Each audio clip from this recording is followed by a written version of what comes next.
If you think an app has vanished from your Android phone, it hasn't actually been deleted.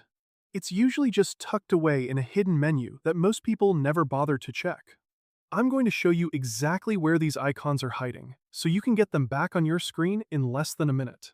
The reason your apps disappear isn't a glitch or a virus. Android manufacturers like Samsung include these features to help you declutter your interface. Think of your phone like a physical desk.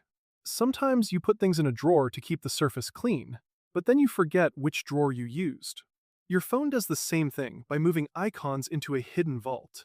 It keeps your home screen looking tidy, but it makes finding your banking or social media apps a total nightmare when you actually need them. Let's get those apps back right now. I'm using a Samsung for this, but the steps are very similar for almost any Android.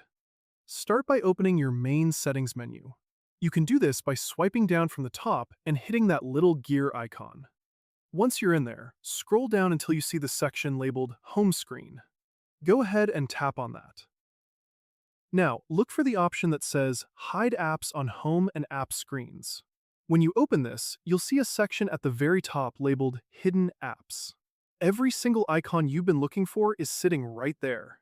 To bring them back, just tap the minus symbol on the corner of the app icon. This moves them out of the vault and back into your regular list.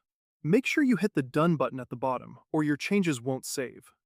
I hope you found this tutorial helpful, and if you'd like, check out the video YouTube is recommending for you.